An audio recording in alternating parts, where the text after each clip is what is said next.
प्रभु, क्या संसार में केवल सुख का होना संभव नहीं है? प्रत्येक आत्मा का लक्ष्य केवल सुख की प्राप्ति ही तो है।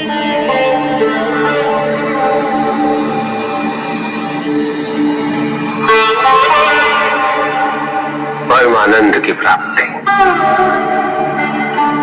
किंतु हम सुख नहीं, सुख को प्रदान करने वाली वस्तुओं को एकत्रित करना ही जीवन का उद्देश्य मान लेते हैं। ये समस्त संसार माया, सब कुछ नश्वर है।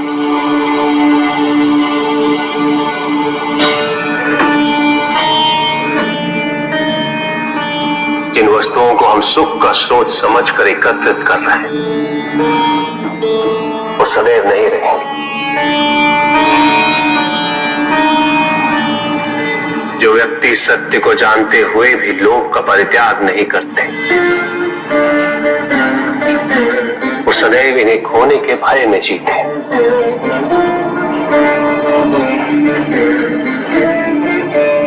वो जो व्यक्ति सत्य को जानते ही नहीं, वो अहंकार में जीते हैं।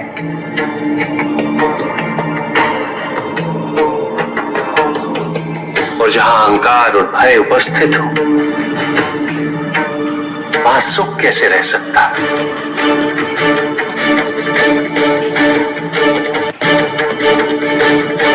किसी को ये दुख है कि उसके पास कुछ भी नहीं, और जिसके पास सब कुछ, उसे ये दुख है कि पाने को कुछ शेष नहीं। सुख को हम स्वयं अपने दृष्टिकोण से परिभाषित कर देते हैं, जबकि वास्तविकता इससे भिन्न है।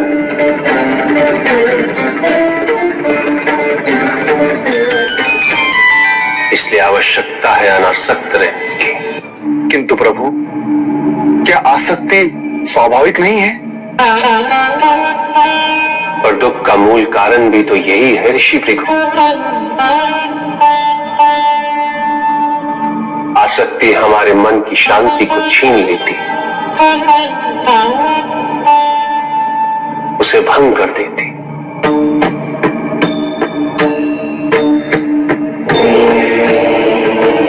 हमारी बुद्धि को स्थिर नहीं रहने देती,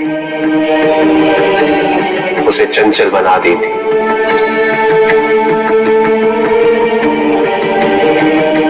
आसक्ति से प्रमाद की उत्पत्ति होती, प्रमाद मद होता है, और मद अहंकार का स्रोत है। और अहंकार पूर्णतः अशुभता में परिवर्तित हो जाता है, अर्थात आसक्ति अशुभता की जननी। इसलिए अनावश्यक है। तो प्रभु, आसक्ति को अनासक्ति में कैसे परिवर्तित किया जा सकता है? और हम आसक्ति से कैसे उबर सकते हैं प्रभु? आसक्ति से मुक्त होना ही अनासक्ति है। आसक्तिहीन होने के लिए अपने और पराये का भेद मिटाना अनिवार्य है।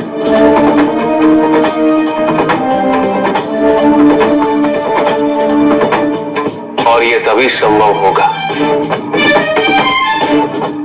जब हम सुख की खोज बाहर नहीं, अपने भीतर करें।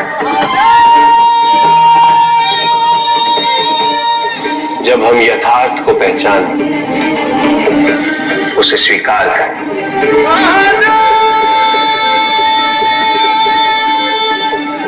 हम अपने सुख को सांसारिक तत्वों से परिभाषित नहीं करें। जब तक हम ऐसा करते रहेंगे, हम बंधते जाएंगे। जब हम स्वयं अपने भीतर झांकना आरंभ करेंगे, हमारी मुक्ति का मार्ग स्वतः प्रशस्त होता जाएगा। महादेव, आपने हमें दुख का कारण तो बता दिया, किंतु हम भाई के बारे में भी जानना चाहते हैं।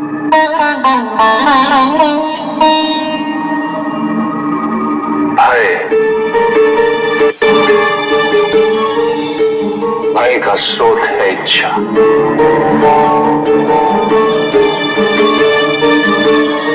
पाने की इच्छा होगी तो उसे खोने का भय भी होगा।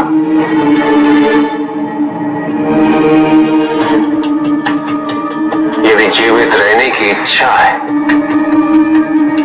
तो मृत्यु का भय भी अवश्य होगा।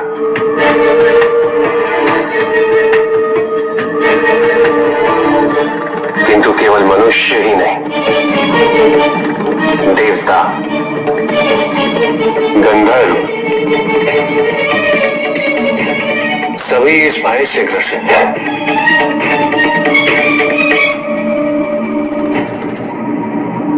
क्योंकि इच्छाओं से मुक्त कोई भी नहीं।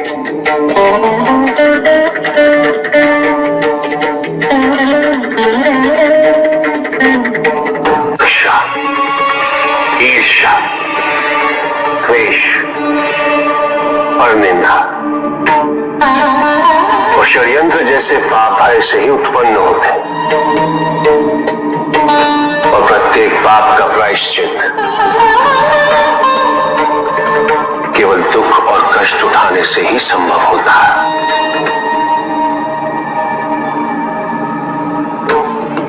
इसलिए भय भी अंत में दुख का कारण बन जाता है।